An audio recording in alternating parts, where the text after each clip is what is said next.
In 1893, the Bliss Electrical School opened its doors in downtown Washington, D.C. In 1908, it relocated to Tacoma Park, Maryland, where it continued preparing young men for careers in electrical engineering. The students were taught college courses in classrooms and workshops by several instructors, including the school's founder, Professor Lewis Denton Bliss. Many of the alumni went on to work in the local industry during a pivotal time in electrical engineering history. In 1950, the Bliss Electrical School was absorbed by Montgomery College.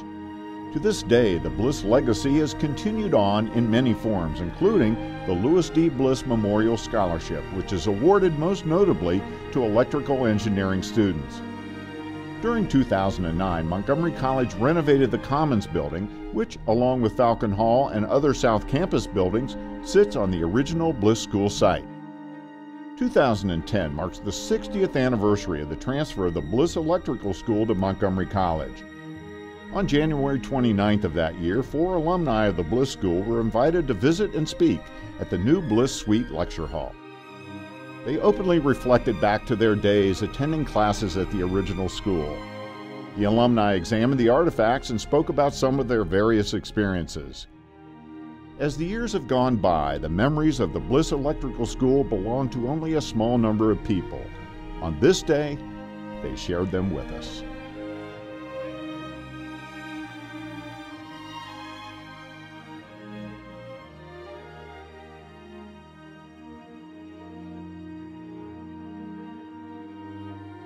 Well, thank you for all being here today, and I'd like to welcome you to the newly renovated Commons building at the Tacoma Park Silver Spring campus of Montgomery College.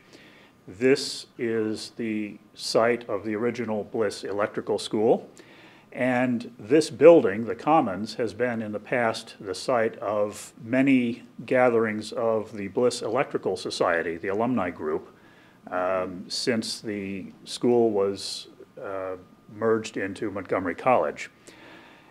The building has also been the longtime site of a collection of historical items that were maintained by the Bliss Electrical School and by its founder, Professor Bliss, some of them predating the school itself.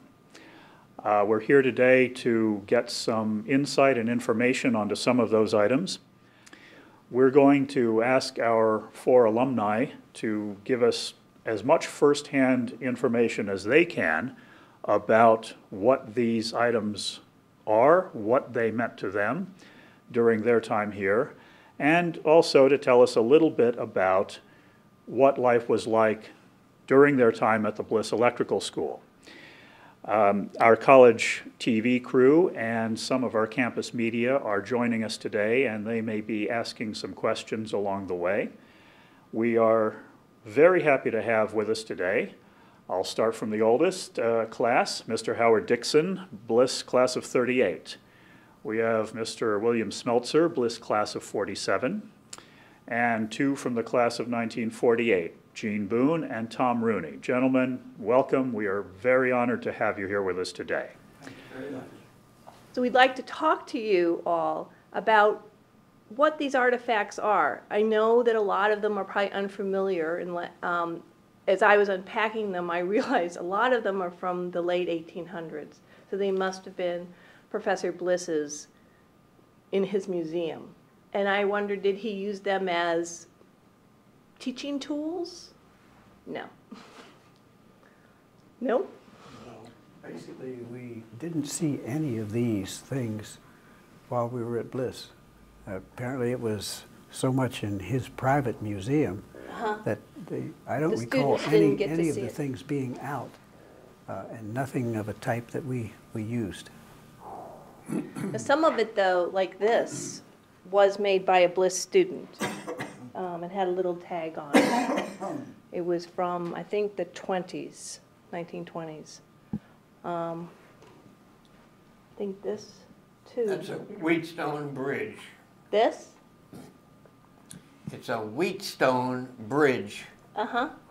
Wheatstone bridge was used to read resistance of a circuit, and I remember that both from my high school electric course at McKinley Tech in the district, and it is a forerunner of what would be an ohm meter on a multi-tester meter. It's to read the ohms of a resistor, and it uses a DC battery and a balanced bridge, and the name of it is a Wheatstone bridge. Now, would you make these things in class? No, that's I guess you would call it a laboratory instrument. Uh-huh, okay. And you would have one of those in any lab that did measurements. Okay. And it's strictly Ohm's law, reading the resistance of a particular item. All right. So when you came here to school, did you all board here? It was college. You went to the dorms? No, I was a day student. You were a day student. You came. I was too. You were too. I was a day student, yeah. And I boarded here. I boarded here too. Uh-huh. So people were both. Some people stayed, some people were day I think the students. Yeah, well, this building was a stayed dormitory. Uh-huh. That the western end of it was a dormitory, and I guess you would call it more the eastern end of it, around on New York Avenue. I believe that were apartments for some of the teachers or instructors. And then there was another building next to it there, I think, had apartments in it.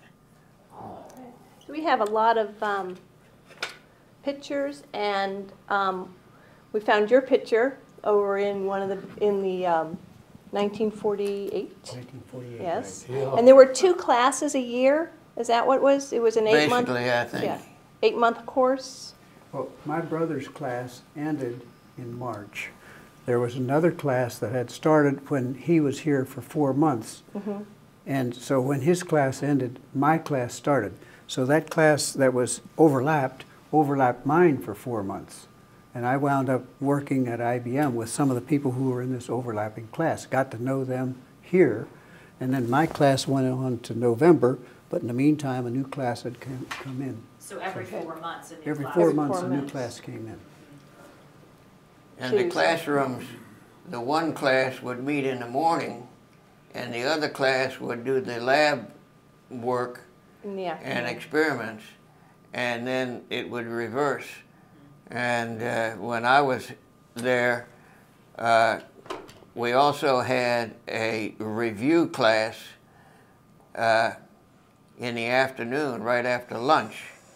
And our main course lecture was in the morning, and Professor Bliss would start it with a prayer. And did he teach all? Did you all have him as a teacher? No, No. no. He was just really the head of the Mr. college. Mr. Mueller Uh-huh. would do either the, well, first of all, you'd study your books, and then you'd come in for a lecture. And then the next day you'd have, for me, it was lecture review. And it seemed like a three-way deal that you really comprehended the material that you were trying to learn. We did start with a prayer, as you say, Yeah. but then when we had a test, we had our special song. Yeah. I need thee every hour. The thing We that I did- we did- remember most was that the original dormitory, because of somebody smoking a cigarette, it burned down, and when they rebuilt it, he made it all fireproof. And I remember as a kid coming over here, and I met a friend, I sold Liberty magazines to the students as they would go to supper. And he had a room on the 3rd floor, and to get to it, you had to go up. It was almost like what you see in an office building, a fire escape, because everything was fireproof. And the railings were pipes, and the steps were cement, and the building was fireproof. And you couldn't smoke cigarettes. You had to smoke the little cigars or a pipe if you lived in the dormitories. You couldn't smoke in the dormitory a cigarette. This is a scrapbook we found. This is from 1936. And it really shows campus life, that that people were downtown, that we have the trophies from baseball league, and dormitories played each other. Is that what would happen? Well, they had basketball practice over at Tacoma Silver Spring High School, which was on Philadelphia Avenue, and I think Chicago. In Chicago, correct. And even after they built Blair High School, they kept the gym over there, and it was still used as a gym for years. I don't know what. I don't think it's there anymore. I haven't driven through that neighborhood in years. Yeah, no, it was torn down about 15 years ago. It became an elementary school. It was a high school before Montgomery Blair, and before it, I think they only went to the 9th grade, but I'm not sure about that. And that was on Georgia Avenue there, next to the Methodist Church there. And across the street was a working dairy farm back in the early 30s. That's interesting. And you had dances? There's a dance card in there. It's probably something Well, they took that's and a danced someplace else. Those are a little bit better than a tin type. Right, no, I know. You lived here. Did you go down to the district, to Washington, D.C. a lot, or did you just basically stay in the Tacoma Park, Silver Spring? I basically stayed here. I went with Professor Bliss and a group occasionally to his church. They would have, once a year, they would have a get-together with some college group of ladies, I think from Frederick. Oh, Hood College. Hood, probably. Oh, Probably okay. Hood College, yes. They'd come in and have a big dance here, but that was about it as far as entertainment or anything of that type. I had my first automobile, which was a Model A Ford Coupe with a rumble seat, and I would commute every weekend from here back to Western Maryland. So I didn't spend a lot of time, on the weekends visiting things here. But I did get down around the Washington Monument, never visited a museum at all down there, and had never gone to a theater. I went to local theaters here in Silver Spring, and but we used to take the old Model A Ford down to Rock Creek Park and wash it, drive it across the ford. Yeah. And, but there are a number of people who did go around. They seem to be the ones who were a little bit more social, and they would go around and do things, but primarily it was right here in Tacoma Park and Silver Spring. And Tom, did you grow up in this area? Yes, I did, in Brightwood, And down like George Avenue, Missouri. Right, and you grew up, and then so you would commute every day to here? Yeah. Take the Georgia Avenue line up? My father had an old beat-up Plymouth. I used to drive that here. Yeah. And occasionally I'd take a streetcar to Georgia Avenue and get off and walk over here. But I'd rather drive because I could park right out here. Yeah. You don't have any trouble parking. No, what Did was you go to Roosevelt? what was the transportation for, what transportation did people use if they didn't have a car? Streetcar. Streetcar that went up and down Stopped at Georgia the Avenue. district line. Yeah. Oh, okay. Stopped at Georgia and Alaska. Okay. Georgia and Alaska, okay. That's quite a ways. That's a down. ways Right down, right at the so, district line, yeah. so people really had to walk a ways from that bus stop. Yeah, it's a pretty or good from the hike. streetcar stop. What's A that? lot of people would walk from downtown Silver Spring to the district line because you save 10 cents. Oh, okay. Yeah, do you remember what the fare was for the streetcar? To ride the streetcars back in the 30s, you got 2 tokens for 15 cents. Okay. I think I got an old token still at home. Oh, really? Great. Maybe we But could the take streetcars, that. the streetcars ran up the middle of Georgia Avenue, Uh-huh. and they had telephone poles Supporting the wiring. for the last from Walter Reed about to the district line in the middle of Georgia Avenue. South of there, they had steel poles, and the wires were strung in the middle, still of Georgia Avenue, and went from curb to curb to hold the trolley wires up.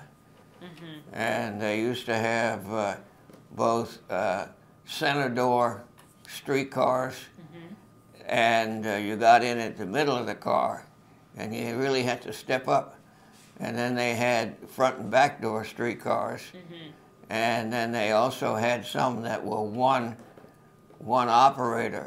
Originally, you had a motorman and a conductor, and I used to ride the streetcars to get to McKinley Tech High School. Okay. And you got tickets, a week's tickets for 30 cents. Okay.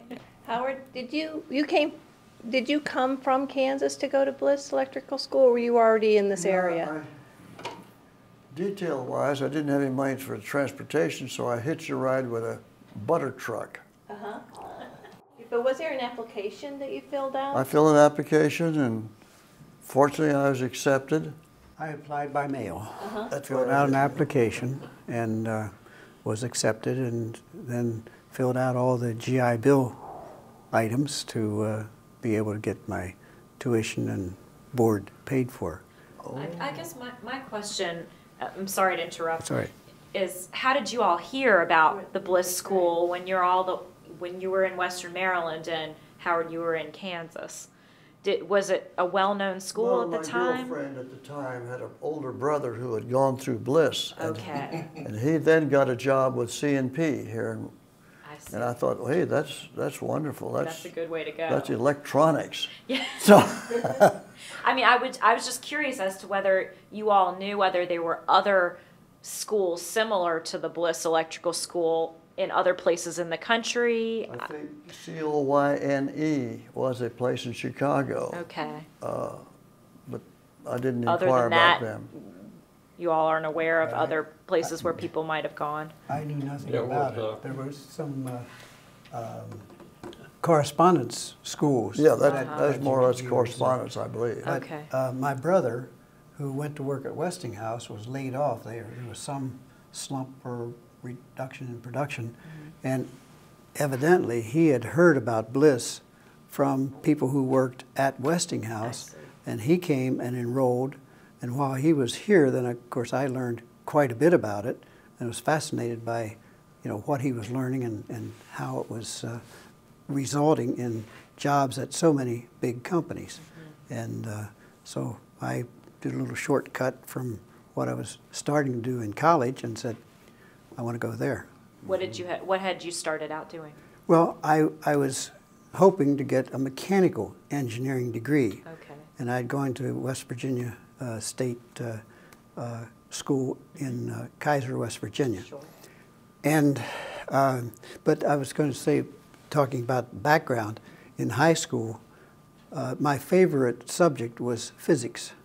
And I liked the things that moved and how they moved, but we learned a lot about electricity and things there, and that always interested me. So it was natural to fall into the Bliss Electrical. Great, thank you. Tom, how did you come to Bliss? Oh, you grew up around here, so.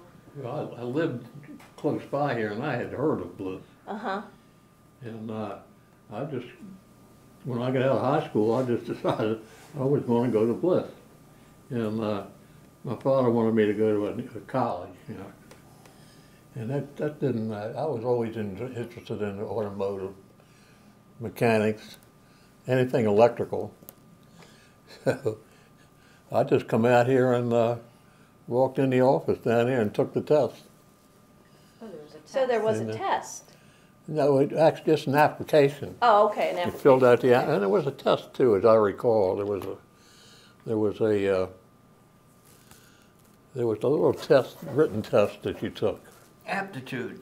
Yeah, Aptitude something test, like yeah. that. Right, make sure. But, and then the funny thing, following graduation,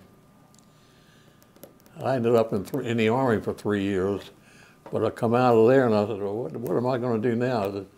And I happened to see an ad in the Washington Post for a patent searcher.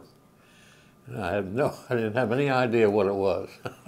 So I went down to this law firm, Bacon and Thomas, the old Shoreham building, and I told them they had an application, ad for a patent searcher.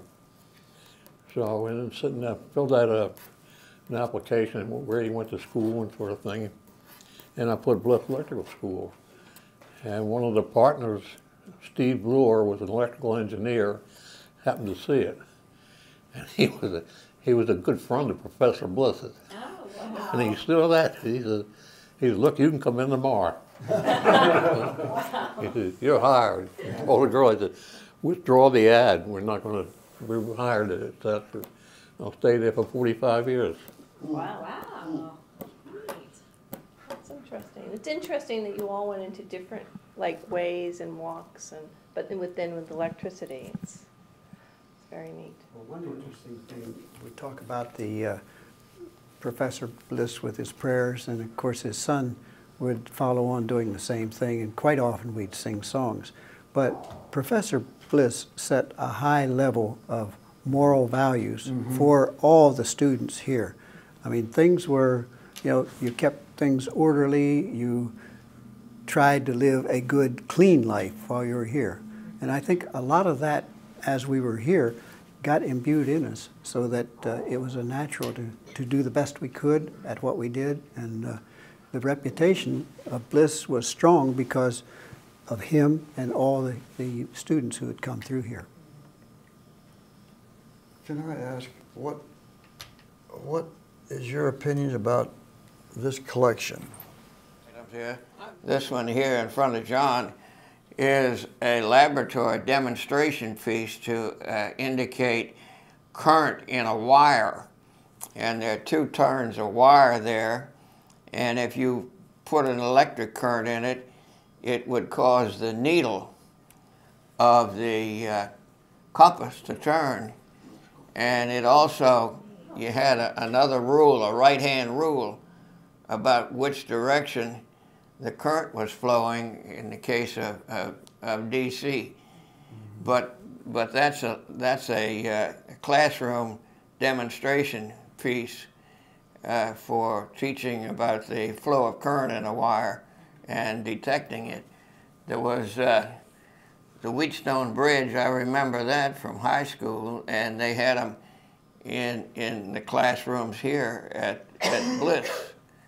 And one of them here is a vacuum tube, a triode, and I'm not sure whether that's a demonstration of a vacuum tube or not.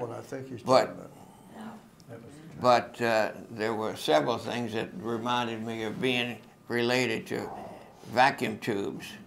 And of course, vacuum tubes were very big in radios and in the first TV sets. The first TV sets, some of them had as many as 30 vacuum tubes in it.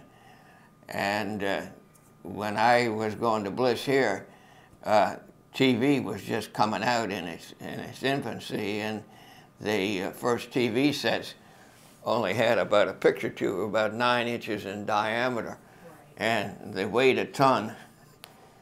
That they were very heavy. Aren't there vacuum tubes? Weren't the original computers made of vacuum tubes as well? The first IBM computers, as such, were vacuum tube. They were for mainframe kinds of applications. And they built, the first one that they developed the IBM management was saying, well, we can probably only sell 2 or 3 of these in the whole market. Well, of course, in that case, I saw the first one that they built up in Manhattan at the IBM headquarters location when I had finished my IBM initial training, and it was a little indoctrination to what was going on. But I got involved. I was a customer engineer or serviceman for a number of years, and I watched all the development of things that came along, including by the time I got into sales, instead of fixing the machines, we were into the laptop, not laptop, but the small computers.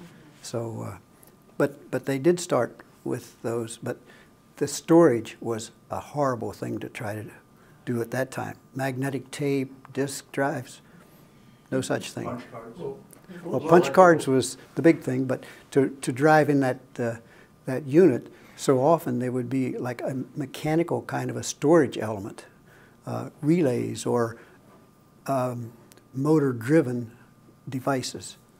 Well, I went to work for Johns Hopkins, second job. They had one whole room was a computer. I mean, it was just ridiculous. And now I imagine that same computer can be held in your hand. Oh, yes. Yeah. But getting back to Bliss Electrical School, it was really known as a power school. Yeah. Transmissions. Transmission and it wasn't. lines. We had one class on a vacuum tube, and I think that lasted about 2 weeks. The rest of it was all power transmission, DC and transformers, and that's what, and motors, and that's what it was known for. Now, most of the people, I think, that left Bliss, more of them went to work for power companies or in commercial industry. And I remember one of my early friends in grade school, Ashton Coburn, and he became a local electrician here in Silver Spring. And I think his son is still a local electrician, and I see the truck on Georgia Avenue sometimes. But he went to Bliss not in the same class that I was in. And back then, when you think of students and going to college and everything, my generation still had a fear of God before they stepped out of line, whether it was driving or whether it had to do with anything else. You had to worry about somebody would see you and tell your parents. I'll tell you another thing about the students that went here when I was a preteen, that back in those days, you could send your laundry home in a reusable pasteboard, hard pasteboard box. And the students here, some of them would send their laundry home each week, and you'd see them coming up from Bliss up to the post office in Silver Spring to pick up the laundry or send their dirty clothes home. Guess you didn't do that, did you, Howard? No, I don't recall about the laundry, but as far as the electron tube, I bought at a sale of some type, auction, an old Atwater Kent radio. Yeah. 01As all the way through, for detector, all the way up, amplification, everything else. 01As, and then they came up with Number 80. a battery power of the rectifier, which is a 81 tube, which is a Well, it was 80 and it was 81. yeah. Rectifier. And then, but way back then, radio, you had the big old speaker. Run. Next was earphones. Maybe it was the other way around. Earphones, and then you had speaker.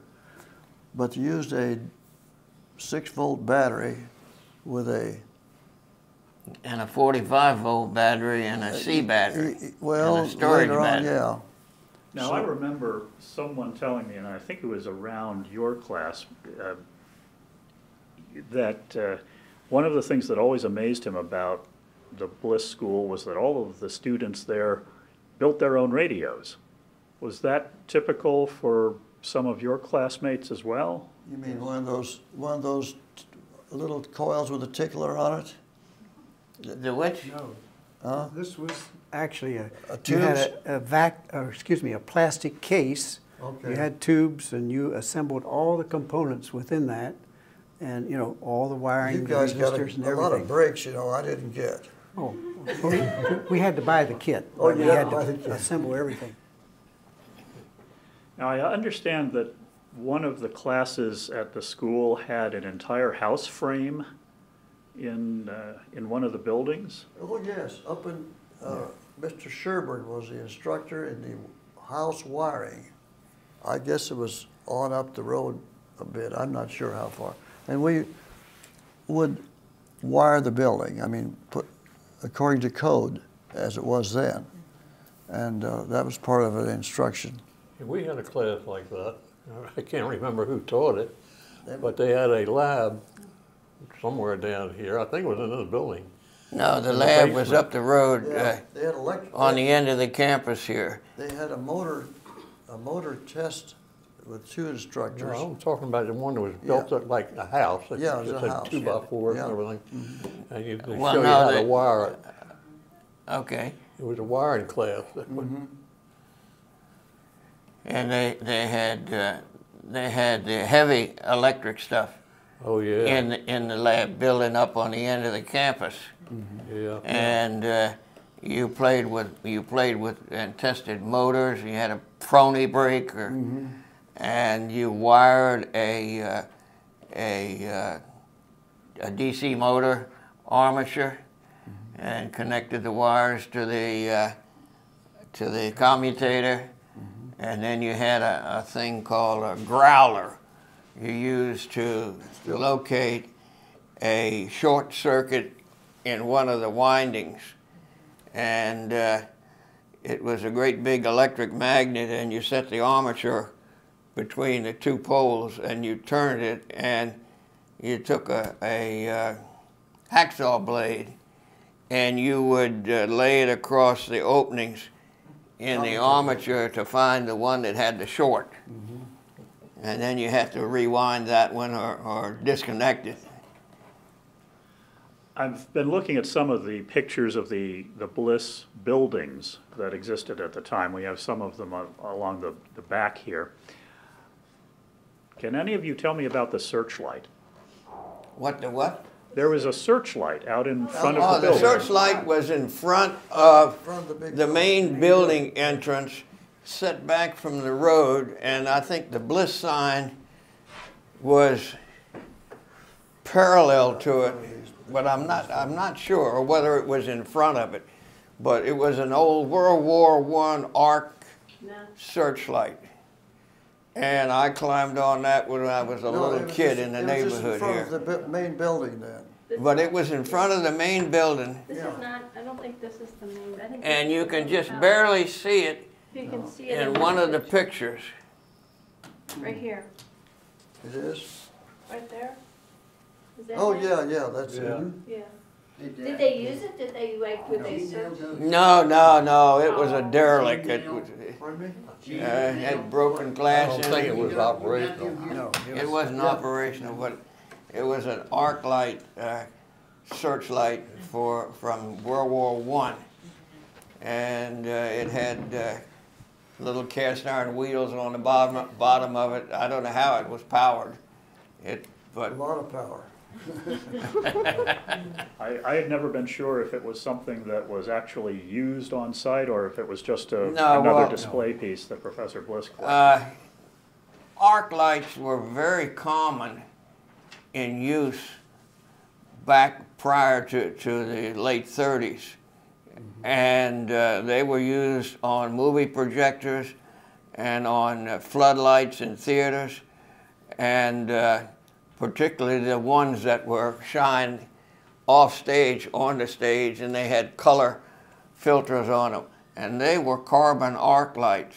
They still use a semblance of those today, probably not exactly the same, but Well, now what you have today is you have either mercury vapor or incandescent lamps, Right. and I'm sure they're different in format. but back in the 30s, they had a lot of downtown D.C., particularly around the Pepco building on 9th and 10th Street. And on New York Avenue, they had D.C. Current. And the reason it was still down there, even after World War II, was that the power company would have to pay to replace all of the DC motors to convert to AC. And Pepco wasn't about to do that. And they had DC on parts of New York Avenue and 9th and 10th and E.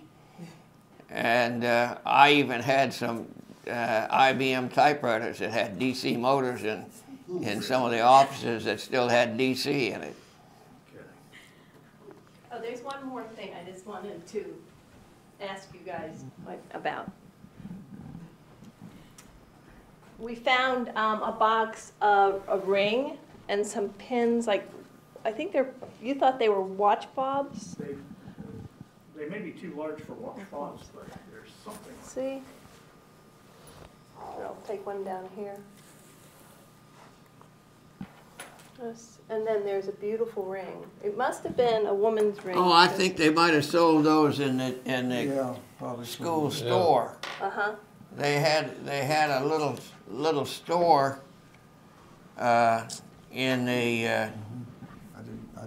entrance to this building, and they also up in the main office they might have had a souvenir or emblems that they sold in the main office, and they had an old-fashioned telephone switchboard in the office still when I came here. This is a lapel pin, which after 50 years of membership in the Bliss Electrical Society, you got a lapel pin. I got one at home. It's about twice as big as this. Okay. Well, the ring must have been I mean, it fits my fingers. And I don't know about the ring. Hands. So it must have been maybe it was a pink one. These were given out at the Bliss anniversary meetings. You would always have your different levels of people, how long they've been retired, and how long they were a member of the alumni group. Well, this would be like on a key ring. Yeah, that was. A little sidebar. Oh, yeah. My dad met a fellow named Gene Nail, who went to Bliss, and they became friends. World War II. And then they went to work for a place called Air Track in College Park, and they would commute back and forth. Gene was from Carroll County, and his cousin, who was a hairdresser down here in Washington, Bethesda, went up with them, and let's see, they've been married. Gene's cousin, my mother, and Dad have been married for 67 years now. But that's how they got to meet each other. Through Bliss Electrical School. It says Bliss Electric School, Washington, D.C. We're in Montgomery County. I know. And it's the same with Seventh-day Adventist Hospital. They say Washington, D.C., but actually they're still on the Maryland side of the line. Right? Well, Johns Hopkins went from Silver Spring out to Montgomery County. When at And 29. I don't know what the date was, but I think that Spencerville. Johns Hopkins was originally from our area. it was over here. Huh. Yeah, they had a place and right at the corner. Where was that theater? All right, now, Johns Hopkins was the old Chevrolet garage. Yeah. And So they East built West onto that. Highway? Yeah, right. West Highway And George Avenue. Just George up. Avenue. It's right near us. Where But it- Noah is now. Okay. Tom, you It's- mentioned that telephone switchboard. We don't have it pulled out yet, but we still have it. And by next September, Well, it's now, going to be on Donald display Bliss's here. home was right across the street. Who owns that now, do you know? The gray house right there, is Sally The Brucker. big house. Sally, they're all big houses. Yeah. Sally Brucker owns that now. A woman named Sally Brucker. Oh, She's in. it's she no teaches longer in the Bliss, psychology. it's not in the Bliss family anymore. Nothing, no. Oh, nothing. Well, I forget whether Donald lived there or not. Donald. Was a son. Oh, okay. Donald, that was Lewis Denton, Bliss's son. And his second name was Denton, wasn't it? D-E-N-T-O-N. D-E-N-T-O-N was his, Donald Denton. Donald. Donald Denton's DDB, Bliss, yeah. Yeah, I have a question I'd like to ask my Yes. consorts, cohorts here. You remember Mr. Ferris? Yes. Ferris, yes. He was Now, he was a lecturer. he was a man, he was a lecturer, and he taught us a lot of this house wiring kind of thing. But I always remember one thing that he would pop off every once in a while. Like if you're going to work on an electrical circuit, know whether it was on or off before you got in there, because as he said, death is so permanent. Yeah, they used to preach the fact that there were a lot of ham operators who had this high voltage power supply for their ham transmitters, and they were getting up into over 1,000 volts. And they would turn off their equipment, but they didn't realize that the capacitors that were in the power supply still had a charge. And as a kid, I discovered that from an old Atwater Kent power supply that I'd been playing with back in the 30s, even before I was out of high school. And I had unplugged the thing, and I inadvertently picked it up from the ends, and my fingers got across the plates of an 80 rectifier tube, and I learned my lesson. I saw all kinds of colors. That's usually the sort of lesson you only need to learn once. And if you survive it, you'll remember Survive it. it, you won't do it again. Yeah. The other thing is you keep one arm behind you. Why is that? When you are messing around with a live circuit or anything, like using the voltmeter or checking to see if the circuit's live, and it seems to me my instructor at McKinley High School taught us, because we had electric lab, and we hooked up all different kinds of circuits on our lab table. And before we plugged it into the power, he had to check it out. But when we were making live voltage tests, we had to keep one arm behind us, and we would connect one probe to the circuit, and the other one we would touch to the different spots that we were checking the voltages. And the same occurred here at Bliss. But why does your arm have to be behind? I mean, why would you? That's to prevent it from going through you. That's something else. Professor Bliss used to talk about that, or not Bliss, but Ferris.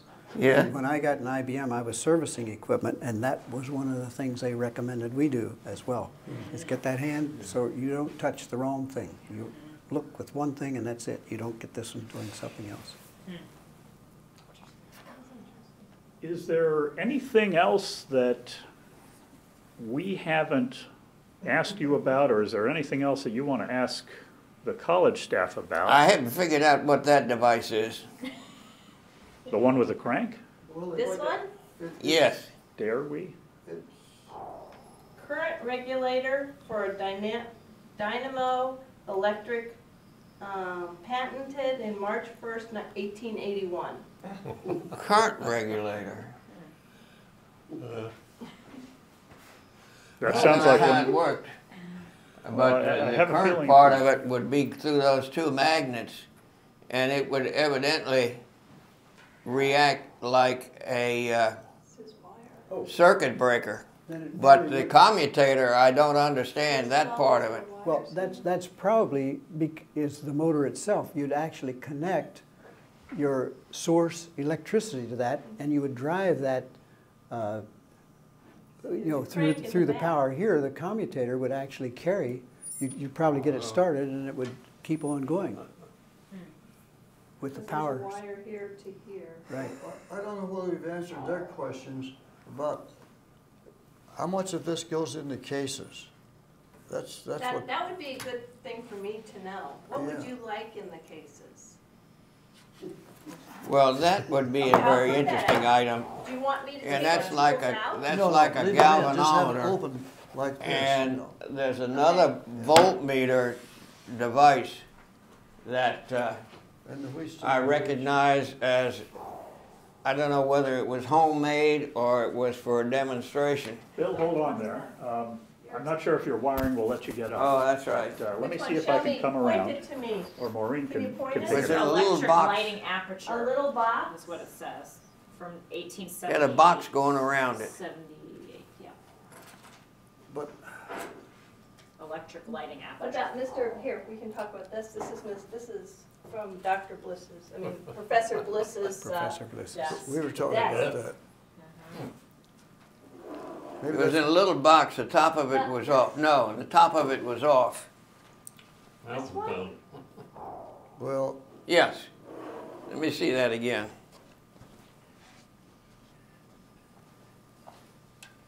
That's All right, a this lamp. is a.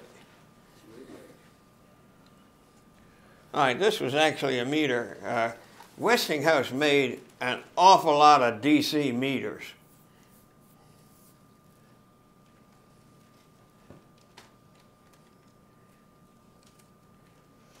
This thing?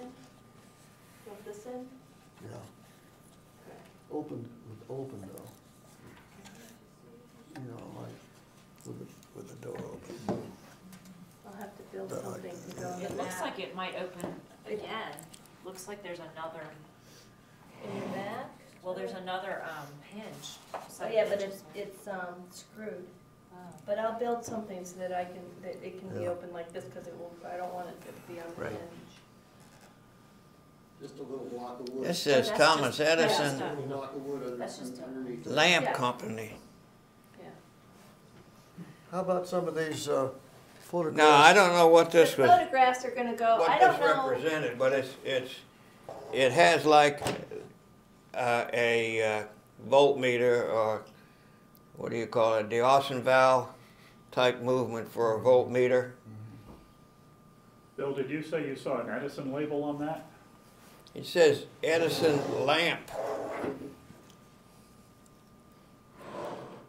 Here, your eye's better than mine. No. It says Edison, that's just say lamp. Oh, yeah, the Edison Lamp Company. All right, well, that's not an ordinary voltmeter. That has something to do with How about this? And it's, you can see the last, Was this Yeah, used? the last that's part, it's a good calculator. point. That's a good point, yeah. Okay. I'm wondering if a lot of these This items includes were your- from Professor Bliss's acquaintance with Thomas Edison. And some of these, Yeah. and think so. I'm sure, and I vaguely remember they were I guess perhaps. Okay. but some of patent, this stuff, it's just so- it's so- design models. Okay.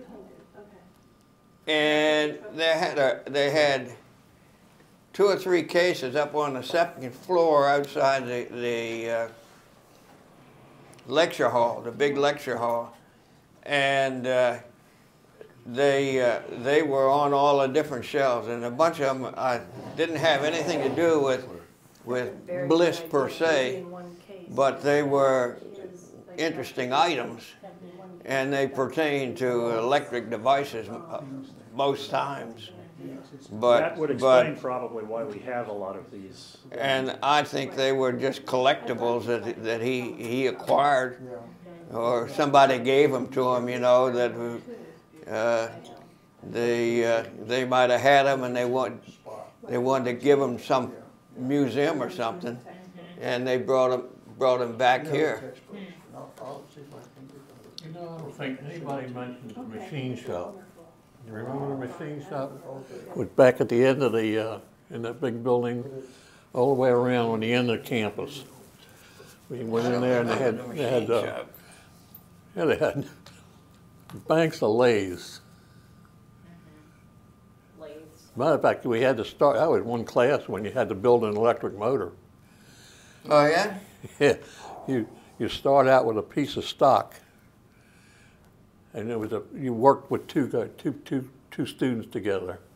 You buddied up with it, and you'd start out with a piece of stock, and you had to cut it down on a lathe, and then you had to finish it so it would fit in the bearings, and you had to do the whole thing, and then you'd put the armature on it, wind the coils by hand, fit them on there, connect them to the commutator, and build an electric motor. I'm pretty sure I've seen a photo of that shop somewhere, and it may be in our files. It was a good-sized shop. I mean, Oh, there we go. Yeah. full of lathes. That's it there. The machine shop in the West Wing Yeah. of the main building. Which building was it in? It was in the machine main shop, building. West Wing, main building. Main building. Yeah. All right, well, then that was down on the first floor. Basement. The place Of in the main basement, building. Actually, yeah. I don't remember the lathes. I don't think it was there when I went. It was a separate building all the way down the end of the campus. Well, they might have moved it up there, and Yeah. that was the heavy This was in heavy stuff. 1922. Yeah. Well, I wanted to add Here's some more pictures of what you're one talking little about. thing. It was a Everybody full-size used at that lab, time machine shop. a It had slide everything rule. in there. Oh, right. The old slide rule. I still got a lathe in my basement. I had my grandpa. You have your grandfather's slide rule? He was an electrical engineer, and I have that. Yeah. And his That's slide about the rule. right age of what we Yeah. ran through here. But it's amazing how many kids in school don't really know what a slide rule is. My wife is teaching classes in IBM, and she has students who are coming into IBM, and they ask what it is. She has one that she shows them as she's teaching these classes. You used to be able to buy a slide rule for $1 at People's Drugstore. And when I was in high school, the electric lab teacher taught us how to use a slide rule. And they had a big model of a slide rule that hung off the top of the chalkboard. It was about 5 foot long. And that's where I learned to use a slide rule. And here at Bliss, if you had a expensive slide rule, well, then it was in a long case, and you had a snap ring on it to go on your belt, and you walked around with it hanging down your side. That was a cook slide rule. That was an expensive one. Kiefer was one. I still got 2 of them at home. Grateful and Messer? And my son, I couldn't teach him because he already had a calculator. Yeah. He was immune. Like an abacus. Well, I see Maureen is passing around a couple of little brochures about Bliss. We've also, in these scrapbooks, We're finding we've some got marketing some, pieces. some old advertising pieces.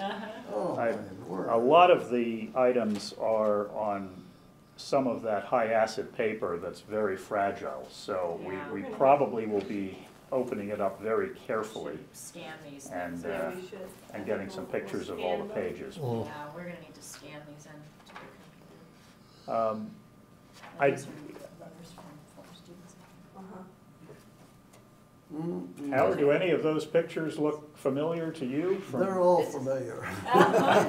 This is from That's 19, good. I think this is from 19, this seems to be from 1936, I don't remember. 38, 37, 38. So it could be that this is right in the time that you were there. I don't remember anything about a Bliss Electrical School band. I don't remember that at all. Well, That might have been before. we had the choral group, though. I practiced with them a Remember number of band. Oh, times. there was a choral group? Yes, yes. Me, me, me, me. Did you all do any acoustical? Oh, we didn't record anything at all, but no, it was interesting. We met once or twice a week, and we had a good instructor who taught that, you know, you brought the sound from down here instead of putting it up in the throat. We always think of the Bliss School as being technical training, and there's not a lot of information that we have other than perhaps the trophies about what sort of extracurricular programs there were here. So hearing about a choral group is something interesting for us. I don't know if there were other clubs or organizations that some of the students were in. Since I paid for my own, I didn't have any scholarship or anything. I was a little poor, so I had to go down and fire this lady's furnace and haul the ashes and do a few chores around here to keep going. They also had duty in the dining hall, some of the students who needed help. And they would pick up the trays and fill up the pitchers in the dining hall. Kind of a work studies program, but before the federal government's, right? Oh, Well, I don't know what they called it, but I remember that a couple of my customers for the Liberty magazine there, they would come to the dining hall early, and they had their aprons in their hands, and they served certain items on the table, and then they cleaned off the tables afterward, and I guess that's how they earned their meals. I wasn't a part of that when I went here. I was a day student. Tell us about the coherer. There are a couple of issues on the table. The coherer? Well, I gave you one that I brought, that I got when I graduated, and that has a list of all of the instructors or professors or whatever, teachers I call them, but there's a list of them in there. Ferry's in there, Mr. Wood, Mr. Juvenile, Mr. Joseph ran the dining hall, and he'd see me outside there, and he'd bring me a chunk of cake or a cookie or something when he'd see me out there sometimes. And there was a tennis court in the center of, I guess you call it the quadrangle if you want. And I think that we was, still have it right in front of the building. well, I noticed when I walked around and looked out the window, there's still tennis courts there, but I haven't any idea. There were only 2 courts when I went to Bliss and when I was growing up. And it was in the center, and they got an awful lot of use. Oh, okay. My husband plays tennis on that court. Well, I don't want to keep everyone all night, and I do really appreciate your taking the time to go over this material with us. Is there anything in closing that you want us to remember about either the collection or about the Bliss School or about Professor Bliss himself that we haven't touched on yet? Well, Yeah, that's a machine shop. It's outstanding that the Yes. that Bliss School is now One taken thing I over always remembered by about that was Montgomery the electric College. edge. And they're Oh, yeah, carrying, well, quote, carrying on, We you had might one say. of those when I went to high school. I remember when the Montgomery College took over Bliss, how we would come here for the alumni meetings, and those students, many of them would help serve and do things for the meals. But there was an immense pride, it seemed, in all those students that they were doing that program. And obviously you were putting enough emphasis on it that it was a very valuable thing to them, and that helped, I guess, carry on the idea of it. And of course, with the alumni group coming up with the scholarship, that's helped keep it in place too. Well, I'd like to thank you all again, particularly my colleagues at the college, and thank you especially to the Bliss Electrical School alumni for being with us today. My hope is that we'll be able to see you again in a few months at perhaps a larger celebration once all of the exhibits have been put into place and the coat racks have been installed, and we'll invite you back again. Thank you very much, and have a safe trip home today. Thank you.